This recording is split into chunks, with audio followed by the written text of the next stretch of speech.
tere päevast, tere kuulama Rohetiigri podcasti, mis räägib ühel meie aja kõige olulisemal teemal. Ja mul on väga suur au tervitada siin stuudios inimesi, kes juhivad Eesti väga olulisi ettevõtteid. Tere tulemast, Ragn-Sellsi juht Kai Realo. Tere. Tere Tallinna Sadama juht Valdo Kalm. Tere. Ja tere Priit Koit, Utilitase juht. Tere hommikust. Meie 3 külalist siin ei ole siis mitte ainult see, et nad juhivad mingisuguseid olulisi ettevõtteid, vaid nad on ka väga aktiivsed sellise kogu ühiskondliku arenguvedajad ja kaasarääkijad, mistõttu me nendega räägimegi. Ja ma alustan juttu ühe tsitaadiga. Ettevõtjatena usume, et rohepööre on Eesti majandusele ja inimestele suur võimalus ning Eesti rahvusvahelise konkurentsivõime küsimus. Oleme kindlad, et kiiresti käivitatud ning õiglaselt ja läbimõeldult juhitud tegevus kasvatab Eesti inimeste heaolu.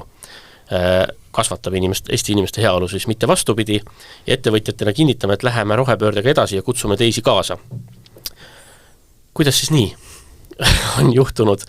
Et see on kuidagi avalikus mõttes päris selles mõttes värske mõte, et ei olegi ettevõtjad, kes kurdavad hävingut, kurdavad seda, et jäävad tööta nendele rohepoliitikatele, ei ootagi justkui nagu valitsuselt tuge ja muud sellist, vaid räägivad, et investeerivad ise ja kutsuvad teisi kaasa. Et kuidas juhtus? No ma ei tea, vahetevahel ma olen ise ka imestanud, et kuidas selline asi, mis tegelikult nagu Euroopa tasandil on saanud nime Green Deal ehk et rohelepe, Eestis kuidagi muutus selliseks vägivaldseks rohepöördeks, et see kuvand tegelikult ei ole õiglane selle eesmärgi suunas, et kui väga sisuliselt vaadata, siis me tegelikult räägime asjadest, mis on paratamatud, ehk et me räägime digitaliseerimisest, me räägime automatiseerimisest, me räägime nii-öelda vähem kulutamisest ja see tegelikult kõik on selle rohepöörde vundamendis, nii et ei näe nagu suurt hirmu kuskil. Meie samuti oleme roheusku ja seda juba pikemat aega. Sadamana oleme mõelnud puhta vee peale aastakümneid, nüüd on puhas õhk ja täpselt samasugused protsessid, nagu Kai siin nimetas, mis on selle aluseks, digitaliseerimine, automatiseerimine ja see on minu arust nii loomulik. Loomulikult peab kohe nentima, et see rohepööre peab olema mõistlik ja jõukohane erinevates tööstusharudes, on teda rakendada võimalik eri moel, aga minu arust see rohepööre on meil DNA-s ja see on niivõrd loomulik ja ta on ka võimalus. Ta on suur võimalus ettevõtlusele. Utilitas suur keskkütet pakkuv ettevõte traditsiooniliselt olnud, kõlab ka nagu selline põlevad kütused ja tume maa, et mis teie suhe selle teemaga on? Meil on, kui vaadata numbreid, siis umbes 70% heitmetest maailmas on seotud linnadega. Et kui me sinna linnaenergia või linnaenergeetika poole läheme, siis see, kuidas me lahendame need küsimused linnades, kuhu jätkuvalt inimesed üha rohkem kokku kogunevad, et see tegelikult lahendab ka selle suure küsimuse, et kuidas me kogu selle rohepöördega või taastuvatele allikatele üleminekuga hakkama saame. Et selle tõttu, seda me oleme teadvustanud juba üle 10 aasta ja tegelikult aktiivselt tegelenud nende lahenduste otsimisega, et kuidas sinna poole minna.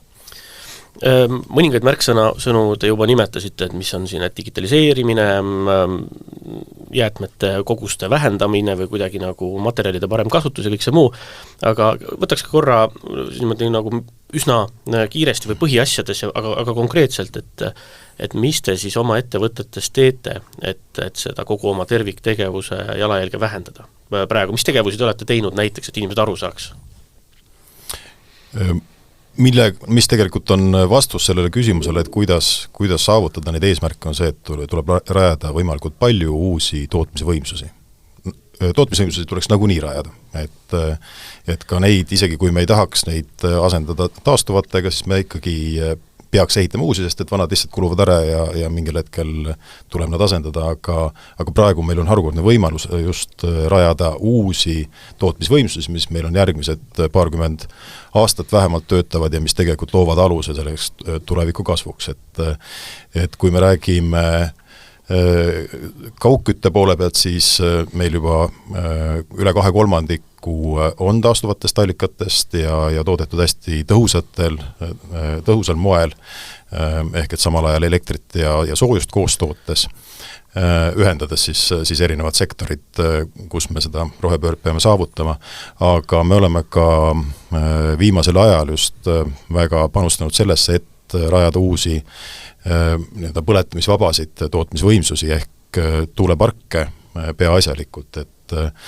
tänaseks me oleme siis Läti suurim tuuleenergia tootja, Eestis just lõpetasime ühe hetkel kõige moodsama tuulepargi vundamentide valamise eelmisel nädalal see on siis kus? See on Saarde vallas, Pärnumaal. Et need on need tegevused ja pluss siis väga palju planeerimist, kaasa arvatud siis meretuuleparkide rajamise, planeerimine, ettevalmistamine, et me usume, et seal on tegelikult lahendus Eesti jaoks. Ma võin siia otsa võib-olla haakub väga hästi, võib-olla kui me räägime sooja tootmisest, siis tegelikult väga palju sooja saab toota tegelikult ka jäätmetest, ehk et ka olmejäätmed täna ju tegelikult lähevad Eestis väga suures osas põletamisele, segaolmejäätmete ladestamine prügimägedele on eelmise aastast keelatud, mis tähendab, et tegelikult tänu tehnoloogia arengule, kus tegelikult nendest tuhkadest, mis jääb pärast põletamist järgi, on võimalik jällegi kõik väärtuslik materjal välja võtta, et see näitab, et tegelikult on võimalik sellist ringlust või teataval määral sellist materjali uuesti kasutamist teha ka täiesti sellistes asjades, kus varem seda isegi ei tuldud peale, et kuidas see kõik, mis kodus selline üle jääb ja mida kodus enam välja ei oskagi sortida, et selle saab tegelikult siis sooja tootmiseks ära kasutada ja omakorda selle sooja tootmise järel tekkinud tuhast on võimalik välja võtta seal nii mineraale kui metalli kui kõike muud, nii et selles mõttes tehnoloogia areng on väga suur osa sellest, kuidas me saame üle minna sellele nii-öelda rohelisemale käitumisele. Aga kas see praegu oli unistus või see juba toimub? Ei, see kõik toimub täna juba, jaa. See on tegelikult Ragn-Sellsil on Rootsis avatud, nüüd tuleb ka avalik avamine näiteks selliste sooja tootmiseks kasutatud jäätmete põletamise järel tuhkadest soola väljavõtmise tehas, ehk et täiesti tööstuslikku soola, aga seda, mida me paneme tänavatele, saab sellistest sooja tootmise jääkidest välja võtta, nii et see on minu arvates nagu lihtsalt imeline, kui sellesse teemasse süübida, kuidas kõike saab jälle otsast peale, et nagu see öeldakse, et mullast oled sina võetud, mullaks pead sina saama, eks ju, et tegelikult elus väga paljud muud asjad on ka seotud sellega, et sa saad jälle otsast peale alustada. Kuulaja võib-olla küsib siin, et aga miks me peame asjad ära põletama enne seda, et sealt materjali kätte saada, et kuidas meil ikka selle nagu klassikalise selle sorteerimise värgiga on, et võtaks kõik uuesti kasutusele, nii et mitte midagi ei peakski põletama. Jaa, ei, see on asi, mida Ragn-Sells kindlasti propageerib ja loodame, et ühel hetkel ka Eesti omavalitsused inimestele tihti jääb arusaamatuks, et tegelikult jäätmete nii-öelda kogumist korraldab nende eest nende omavalitsus ja kui neil on midagi arvata selle kohta, siis nad peaksid oma omavalitsusega sellest suhtlema. Aga meie ühena sellistest jäätmekäitlejatest kindlasti propageerime seda, et inimesed koguksid, sorteeriksid ja näiteks mina isiklikult sorteerin 5 erinevaks fraktsiooniks jäätmeid, aga see, mis siis see kõige mudrum on see, kus öeldakse, et see pühkmed ja mähkmed, et neist ei ole nagu sellise koduse sorteerimisega enam midagi välja võtta, et need paratamatult vanasti läksid prügimäele ja nüüd ma leian, et ikkagi selle energia tootmine on ikkagi juba samm parem, kui see lihtsalt nii-öelda kuskile loodusesse maha matmine, et selles mõttes alati jääb mingi osa, mida ei ole võimalik välja sorteerida. Absoluutselt. Mis te sadamas teete? Jah, ma võib-olla Kai sõnasabast kinni, et me tegelikult Rohetiigri raames oleme ka kohe-kohe varsti loomas ringmajanduse teekaarti. See on täitsa eraldi teema ja hästi oluline teema. Aga tehnoloogialainel, mis me siis konkreetselt oleme teinud, ehk me oleme 5 kaile siinsamas Vanasadamas ehitanud kaldaelektri, ehk laevad, kõik liinilaevad kasutavad kaldaelektrit, lülitavad siis sadamas oma diislid välja ja selgelt vähem CO2, me mõõdame väga täpselt CO2. Ja siis ainulaadsena Euroopa sadamatest on meil 3 sadamas automaatsildumisseadmed. Ehk oluliselt vähem manööverdamist, see tähendab jälle oluliselt vähem CO2 ja müra siin linnakeskuses. Siis täiesti loomulik on, et tuleb alternatiivenergiat ja tehnoloogiat kasutada ja näiteks meie uus terminal, seal kruiisiterminal on puhtalt, see on päris suur maht, aga ta on puhtalt mereküttel ja jahutusel. Väga efektiivne ja töötab väga hästi.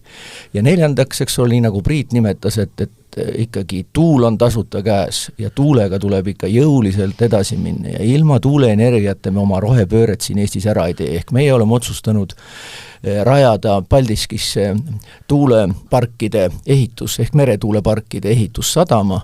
See investeering on 50 miljonit ja ehitus läheb lahti sel kevadel. Kas meretuulepargid ka tulevad? Tulevad. Mina olen seda usku, ma ütlen, me oleme nii palju maha jäänud muust Euroopast ja see on ennast Taanis, UK's, Hollandis õigustanud, et siin ei ole kahtlustki. See on tasuta energia, väga hea on, et on uuesti läinud lahti ja minu arust Utilitas ja Green Marine töötavad Enefit Green selle nimel, et tuulepargid toimiks, aga nüüd tuleb merele minna. Ja ma ütlen veel kord, see energia on tasuta käes, tuleb ära kasutada. Küsin võib-olla lihtsa küsimuse, et see on tore, et te kõike seda teete, aga küsimus on, et miks te seda teete? Sest me usume sellesse. Ma võin väga sellise praktilise näite tuua, et kui me räägime näiteks minu valdkonnast ehk siis jäätmete kogumisest, ümbertöötlemisest ja siis materjalina müügist, et kui meil eelmisel kevadel Venemaa poolt algatatud sõja tõttu paljud tarneahelad katkesid, siis tegelikult võib-olla esimest korda tajuti seda, kuidas on oluline saada seda teisest toormaterjali, ehk et kasutati väga palju sellist kokku kogutud jäätmetest sorteeritud pakkematerjale, on need siis plast, on need paber, on need metall, et selle järgi nõudlus kasvas hüppeliselt. Ja selles mõttes ta kindlasti on ka tulevikus oluline, sest me näeme, et võimalikud looduskatastroofid, kõik võimalikud poliitilised probleemid, neid tarneahelaid hakivad ja seetõttu meie ligipääs teatud, ma ei tea, mineraalidele, teatud metallidele on tegelikult päris keeruline ja seetõttu teha seda Euroopas jäätmetest välja võetuna on igati mõistlik juba riskide maandamise seisukohalt. Ja kindlasti seesama kohaliku toorme kasutamine, antud hetkel siis kohalik toore oleks siis tuul, mida meil on, või siis ressurss on antud hetkel siis pikk rannajoon ja suhteliselt madal rannikuvesi, et see on selline kohalik tooret, et me ei peaks sõltuma imporditud toorainest. Mingil määral, jah, alati see kaubandus jääb, aga et me peaks ära kasutama need võimalused, mis meil on. Ja siis me peakski vaatama, millised need võimalused Eestil on, et neid allikad ja eks ta lõpuks on sellise kombinatsioonina, aga me peaks valima sellise alustala, et või mille pealt seda siis kõige rohkem saaks teha ja et ega siin paremat varianti sellist nagu suuremahulist ja ka palju töötavat energiaallikat leida, kui siis meretuul, et seda tegelikult ei ole. Et loomulikult on kombinatsioonina salvestusega, päikesepaneelidega ja ka kohaliku hästi kõrge kasuteguriga kasutatud biomassiga, mis on näiteks puidutööstuse jäätmed, et ka sellel on oma roll tulevikus ka kindlasti. Aga miks me seda teeme, on see, et me teistmoodi ei saa. Et vastasel korral me ei ole osa Põhjamaast ja kui me ei ole osa Põhjamaast, Põhjaregioonist, et siis ma ei tea, mis regioon see on, kus me tahaks olla. et hea näide oli see, kus Rootsi klient, ma nimesid nimetamata, ilmselt võin viidata, et tegi konkursi siis advokaadibüroo palkamiseks ja üks kriteeriumiteks oli siis advokaadibüroo CO2 jalajälje suurus. Ehk et kõik, ja see on advokaadibüroo, kus kõige tähtsam ei ole, aga kõik tootmisettevõtted, kes Eestis tahavad üldse tegutseda, meil on võimalik positsioneerida ennast siis nii-öelda läänelikku, arvutades oma CO2 jalajälge, nii nagu Valdo ütles, Tallinna Sadam teeb, või siis seda mitte teha ja siis see väljendab otseselt meie toodete võimalikus müügihinnas. Ehk et kellega me konkureerime maailmas, kas me konkureerime nii-öelda tänapäevase madala süsiniku jalajäljega toodetega või siis mingi muu regiooni omaga, kus ka kindlasti on võimalik müüa, aga ehk et mida me teeme, me laome vundamenti Eesti majanduse tulevikule. Jah, lisaks usule ma tooks ka paar pragmaatilist põhjendust. Üks on see jalajälje küsimus ja meil on ka juba selliseid kliente, eriti noorem põlvkond, kes tuleb sadamasse ja ta tõesti küsib, kas see nii-öelda kliendi teekond on roheline või ei ole ja millega see laev sõidab. Et sellised on kliendid ja kruiisikliendid samamoodi küsivad juba.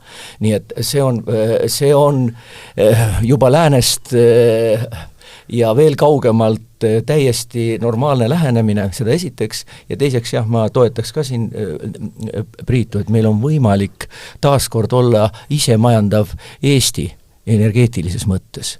Et kui me suudame selle ressursiga toota ja me suudame isegi nii palju toota, et me suudame seda eksportida energeetikat, siis me oleme ju palju vähem sõltuvam.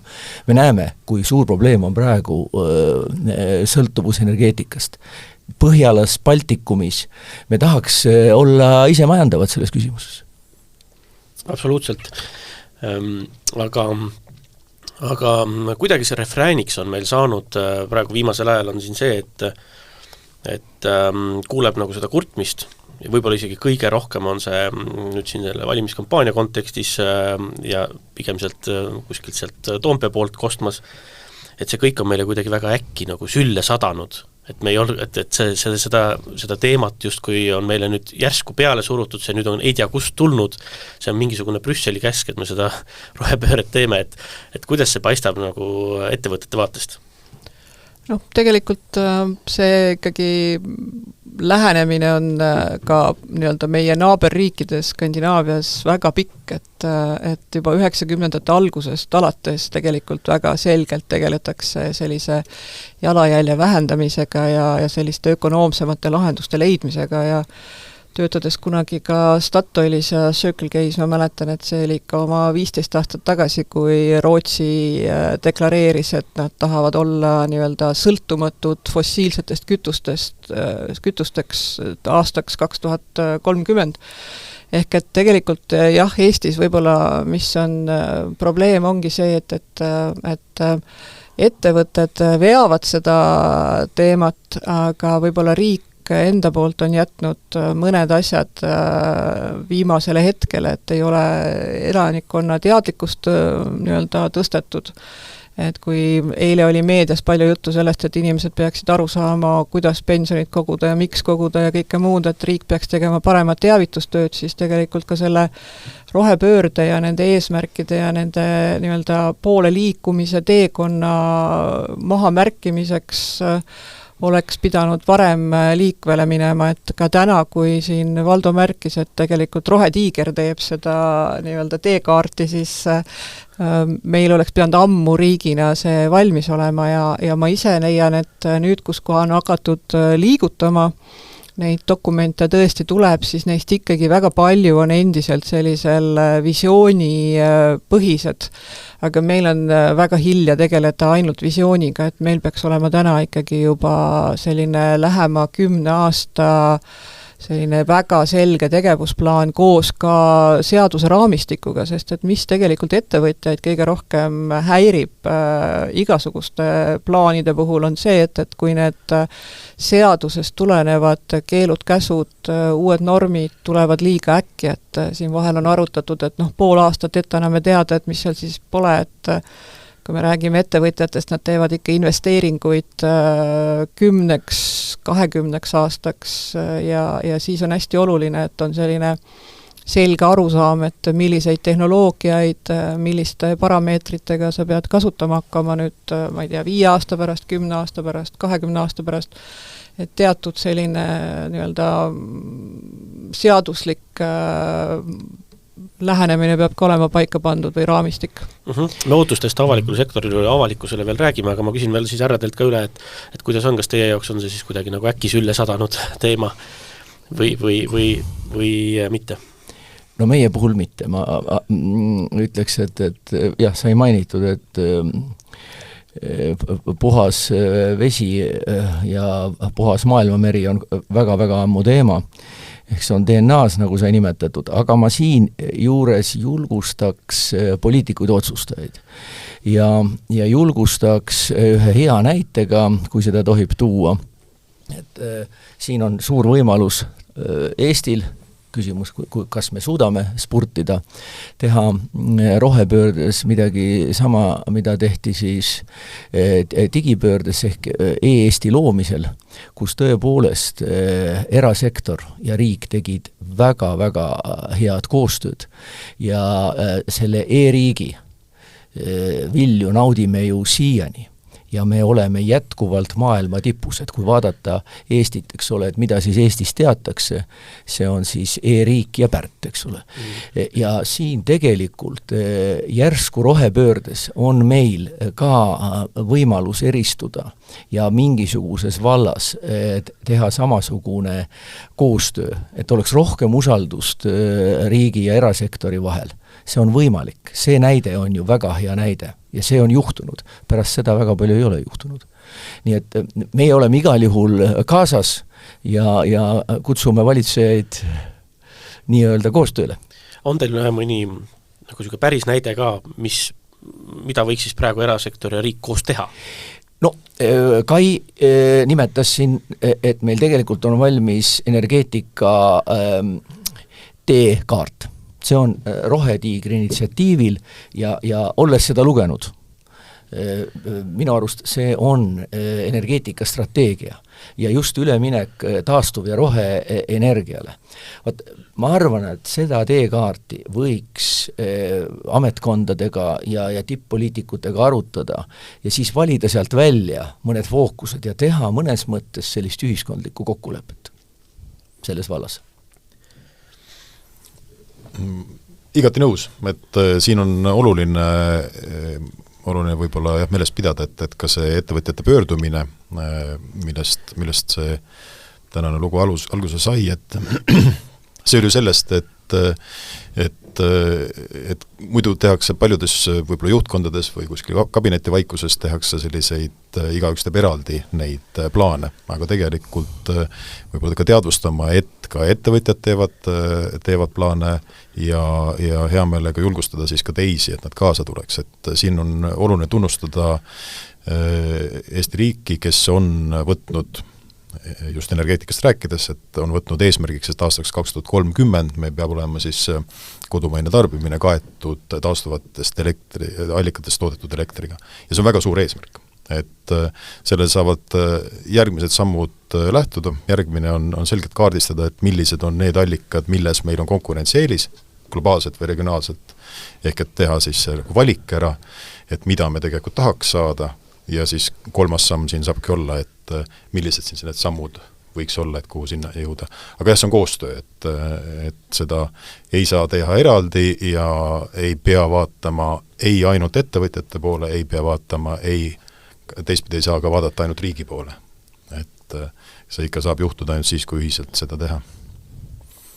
Aga vaatame natuke riigi poole, et praegu on selline aeg lihtsalt, kus seda on mõistlik teha, sellepärast et valimiskampaania käib, põhimõtteliselt kohe kulmineerub, tegelikult pannakse ju pikaks ajaks Eesti mingisugune arengujoon, tõmmatakse praegu maha. Kas on mingisugused, ma ei tea, 3 sammu või 3 sellist suuremat otsust, mis teie arvates nagu kõige rohkem pigistavad ehk kõige rutem tuleb teha? Näiteks alustame siis energeetikas või sellises tootmispoolelt. ma arvan, et tootmispoolelt ja see esimene samm ehk, et eesmärk seada, see on tehtud ja see on väga, väga oluline. Et loomulikult, kui me elektris jõuame 100%-lisele taastuvale tasemele, et siis see tõmbab kaasa ka transpordi ja soojusmajanduse, sellepärast et siis on lihtsalt neid allikaid, mida kasutada ka nende teiste energiavaldkondade roheliseks muutumiseks, et ja see teine samm, mida nüüd peaks tegema, on tõesti vaadata neid teekaarte, neid analüüse, neid on ju tegelikult palju, ja vaadata ja valida, et milline selles ajaraamiks võiks olla see allikas või neid allikad, milles Eestil on konkurentsieelis, mis on see, mida just Eestis peaks kasutama ja siis see otsus ära teha. Ja siis kolmas on juba võtta arvesse seda, et tõesti mis iganes tootmisvõimsuse rajamine võtab aastaid aega ja hetkel ju toimub võidujooks igal pool nende tootmisvõimsuste ehitamise tootmisvõimsuste peale toimub võidujooks ja praegu on veel võimalik rongile jõuda, varsti see enam võimalik ei ole, ehk et valida ära tegelikult konkreetsed sammud, sest et 2030 on selliste tootmisvõimsuste rajamise mõttes ikkagi juba homne päev. Palun täiendage oma sammudega, Valdo. Ja ma täiendan ja ütleks ka, et hästi konkreetseks tuleks minna tuuleenergeetika hoogustamises. Et siin tegelikult on riigil väga palju teha. Kuidas esiteks luua kõik tingimused, et nüüd tõesti need vähemalt 3 meretuuleparki käivituks, võib-olla on võimalik leida veel arendusi seal ja siin on, ütleme, riigil ja kohalikul omavalitsusel ja riigil eriti, kuidas stimuleerida kohalikku omavalitsust. Väga palju teha. Ehk siin tuleb võib-olla siis tõsta taluvustasusi või sõna otses mõttes motiveerida. Tuleb siis järelikult võtta strateegiline otsus ja need on ju väiksed rahad, millega motiveerida, kui see on riigile nii strateegiliselt tähtis. Teiseks loomulikult see toodetav energia tuleb griidi ehk suurde põhivõrku suunata, et seal oleks valmidus ja tuleb siis need investeeringud teha, et oleks võimalik see võimsus vastu võtta ja hiljem ka eksportida.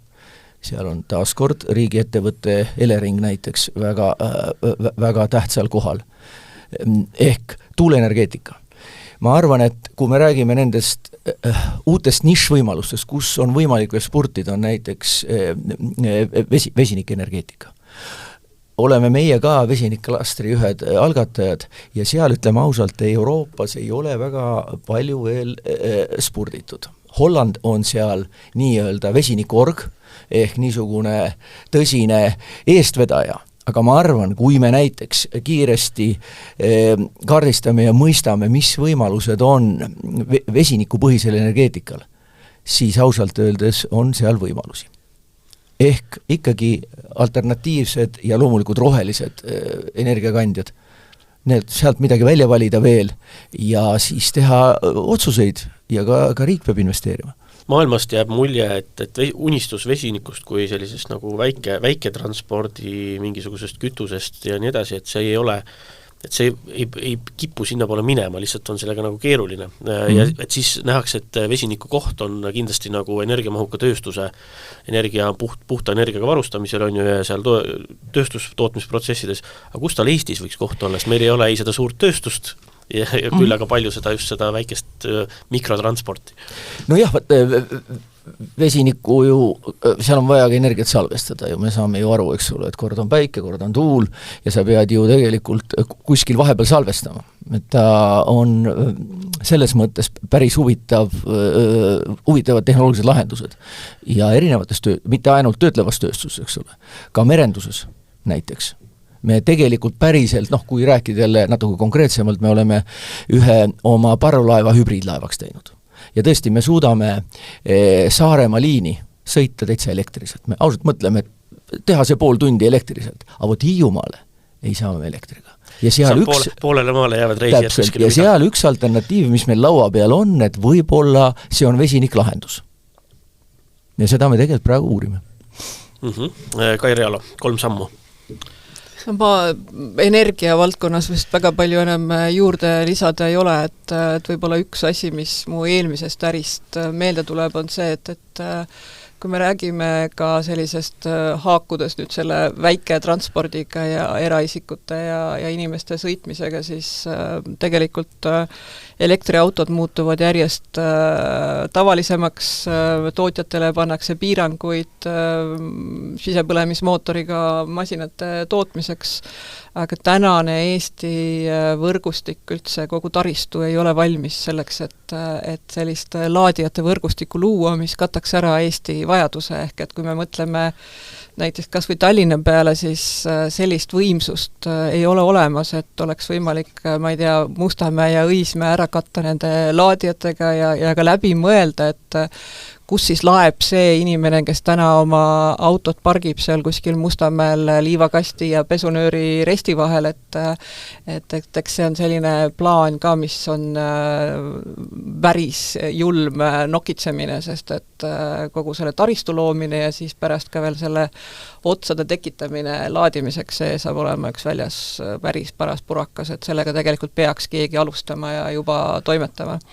Aga minnes nii-öelda natukene üldisemaks, siis minu ootus või soov oleks see, et kui me kõik teame, et kogu selline kliima ja keskkonna mõõdikute raporteerimine on meie suunas teel, pangad seda täna juba teevad, pankade tõttu peavad ka paljud ettevõtjad, kes laenu soovivad, sellega juba täna nagu tegelema, ehk et ma arvan, et hästi oluline oleks riigis kõikvõimalikud mõõdikud, millega me siis mõõdame oma seda jalajälge või kuidas iganes, mida me siis peame raporteerima, et meil oleks selge, et Eesti riigis me arvutame neid asju selliselt, et ma arvan, et ühel hetkel me oleme sellises olukorras, kus me räägime ühest asjast, aga selle taga on erinevad valemid. Ja kui see muutub mõõtetavaks ja tuleb seda mõõta, siis on oluline, et seda tehakse sarnastel põhimõtetel.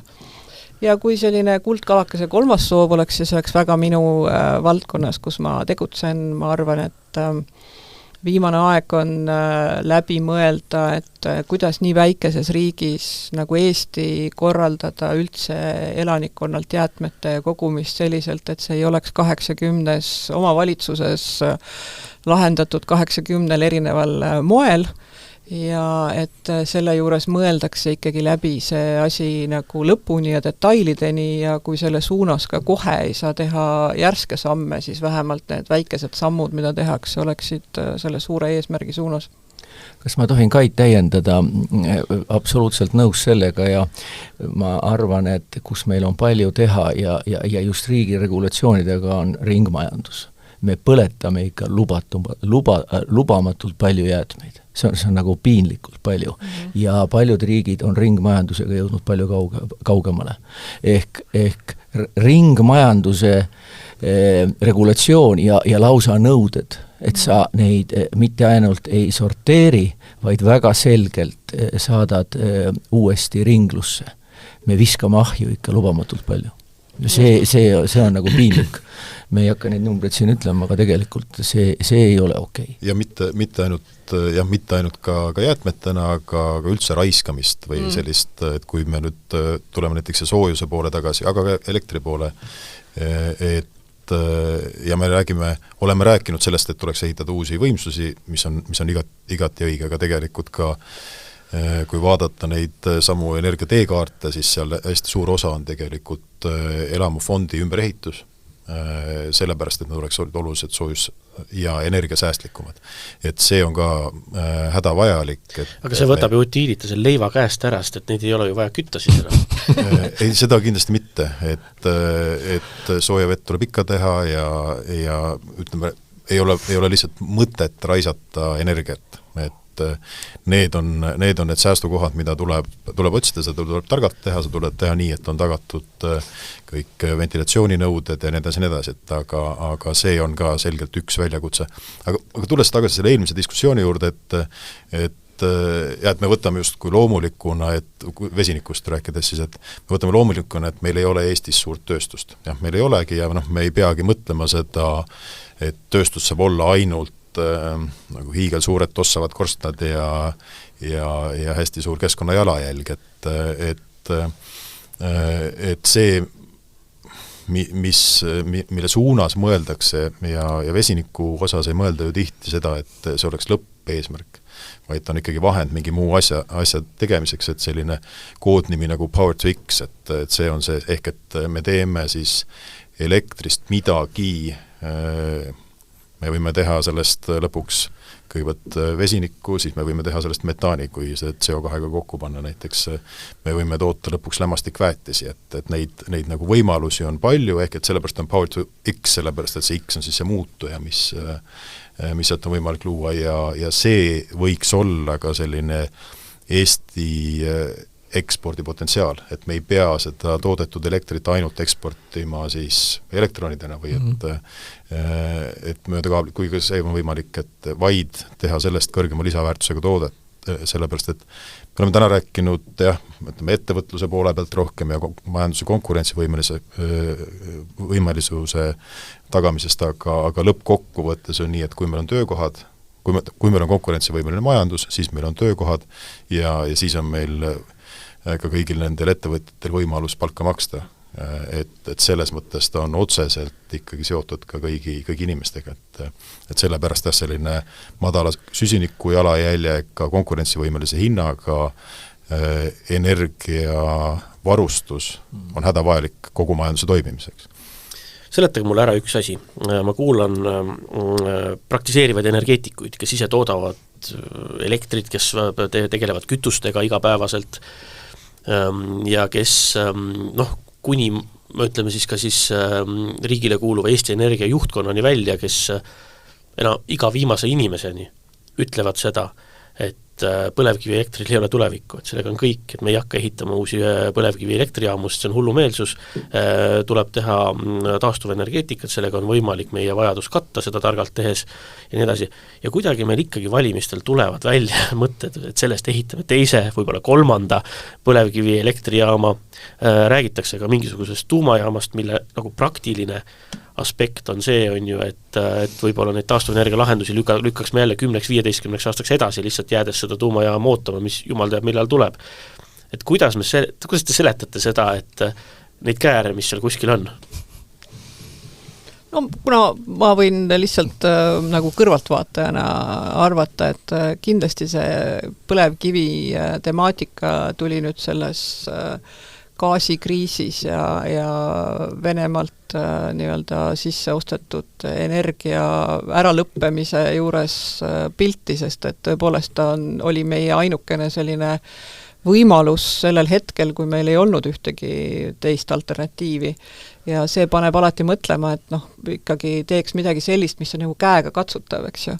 Ja palju on räägitud ka sellest, et mingisugune osa kindlasti energiast peab olema nii-öelda see juhitav energia, et on vaatamata sellele, et võiks vinguda Eesti kliima üle, siis aeg-ajalt on juhtunud päevi, kus ei ole ka tuult, et ei ole päikest, ei ole tuult, et siis tuleb ka mingit moodi mingi alternatiiv leida, on ta siis salvestatud energia, on ta siis põlevkivi energia, et sellega ma olen nagu omal kombel nagu nõus, aga tõepoolest ei suuda näha ka mina isiklikult, et tuleks suunata täna selline panus pigem sellise vana nagu musta energia tootmise arendamiseks, kui meil on piiramatu võimalus luua uut tuulel baseenuvat energiat ja teine asi ka edasi minna selle päikeseenergiaga, et ma arvan, et ka seal on meil naabritelt õppida, kuidas seda just kodumajapidamistes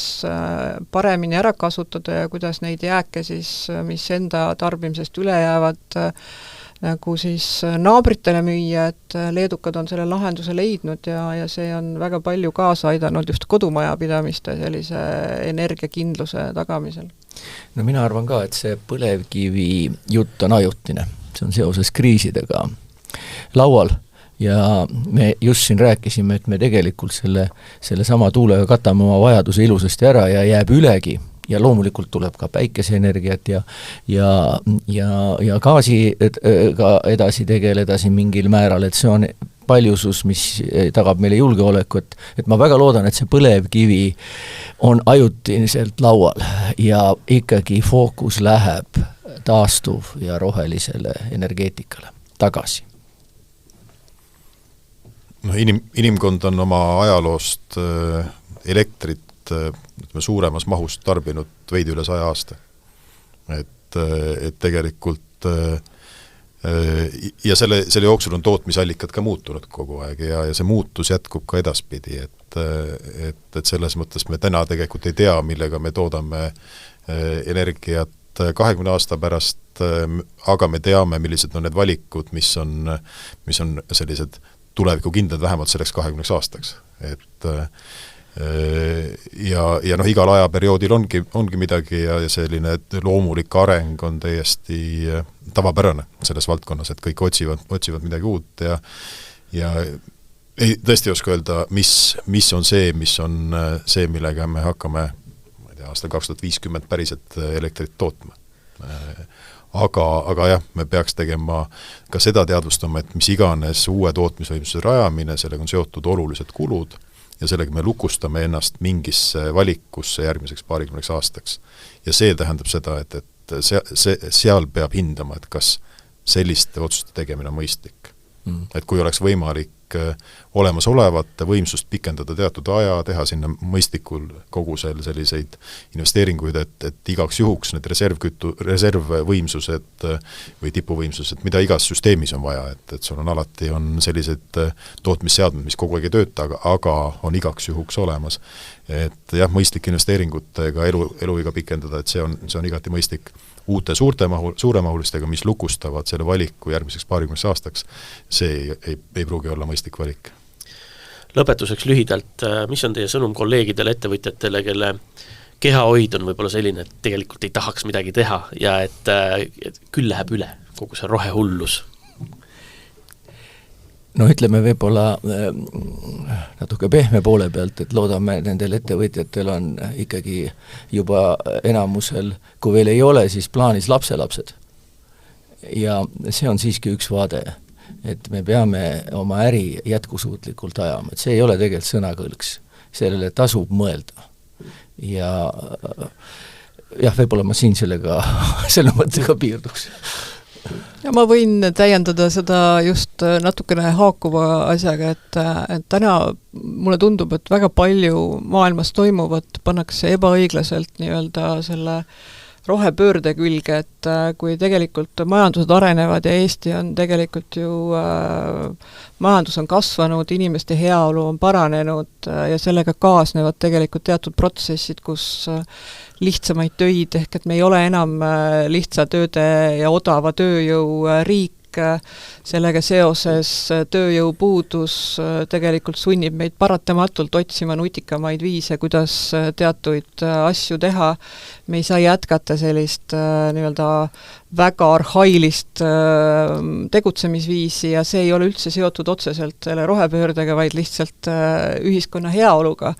Ja paratamatult täna me näeme, et ka see rohepööre vajaks samu muudatusi ja siis leitaksegi, et ma pean need muudatused tegema rohepöörde pärast, aga kui seda ka rohepöörde survet ei oleks, siis tegelikult teatud asju peaks igal juhul tegema ja lihtsalt kurb on see, et need asjad pannakse nagu vaates ühte patta, et ma ütleks, et kui tegutseda nutikalt ja kaasaegselt, siis sa paratamatult oledki juba selles rohepöörde voolus sees ja kui sa veel natukene mõtled selle peale, et mis saab järgmistest põlvkondadest, siis on ikka juba väga-väga hästi. Soovitusi kolleegidele, Priit Koit? Jah, eks ta on selline lihtsad numbrid on statistika, et meil on 8 miljardit inimest on maakera peal ja see kasv, rahvastiku kasv on olnud hüppeline. See, kuidas sellega hakkama saada, eeldab hästi palju innovatsiooni ja ma olen väga nõus Kaiga, et see ei ole, me ei peaks rohepööret siin kuidagi üle nii-öelda süüdistama kindlasti või ütleme, et kõik on ainult selle pärast, vaid päriselt me peame väga palju kõik mõtlema sellega, kuidas hakkama saada selles tingimuses, kus meil on lihtsalt on väga palju inimesi, on toimunud majandusareng ja mis siis tegelikult edasi saab või kuidas sellega hakkama saada nii, et ka lapselapsed saaksid siin maa peal mõistlikult elada. Jah, on 2 sorti sellist pessimismi, mis kuidagi annab tooni, et üks ütleb, et inimese ja looduse suhe on pöördumatult tasakaalust väljas, teha pole enam midagi, ja teine ütleb, et kõik, mis teha tuleb, käib meil täielikult üle jõu ja teeb meid vaeseks. Et ma väga tänan teid, et te hoiate selles osas hoopis teistsugust ja sellist optimistlikku vaadet ja see on kindlasti inspiratsiooniks paljudele. Aitäh teile tulemast siia saatesse ja edu teie ettevõtmistes! Aitäh! Tänan kutsumast! Aitäh!